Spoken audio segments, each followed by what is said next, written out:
infant mortality rate per thousand, and this is just on the numbers on Guam. So the infant mortality rate in Region 1 in 2009 was 17. In Region 2, also 17. Region 3 is the South, that was 2.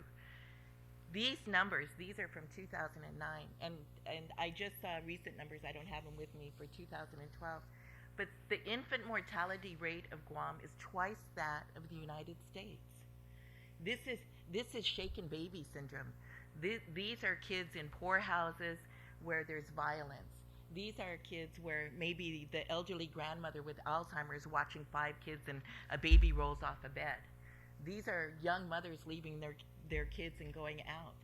So when we have limited resources, as my colleagues have been talking about, of where to direct it, I chose to come here, to take this spotlight that is shining down right now on this issue and talk about issues like twice the nation's average on infant mortality.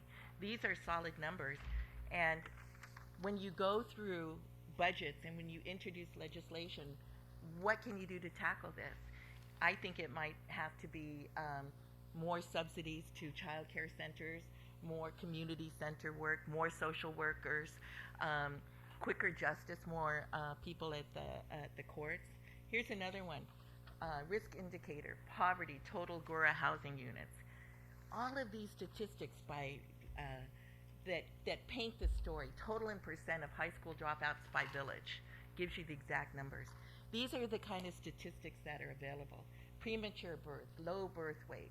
These numbers are all available to you. I got them all from public health. And just recently, I went through a community health assessment. It was like an all-day thing called by public health. So many agencies were there, and they'd taken all of the statistics that they had and these types of reports, and then they melted it down and gave this solid information that was available to me, would be available to you. And that's where I learned. I just saw this statistic here on infant mortality for Guam, and I was staggered. But I didn't know until they compared it to the United States that you get a perspective. So then you know that that statistic is twice the nation's average. We lead the country in teen pregnancies 15 to 19. And we also lead the country in percentage of youth that aren't using condoms. So I can connect these dots all the way through of condom use, teen pregnancy, high infant mortality. And so my front line and my battles are in the middle schools on teen abstinence programs, self-esteem programs, after-school programs, sports programs, prevention programs. And that's where I would urge you to put your attention, your focus, and the budget purse strings towards that, and not what's before you today. Thank you very much.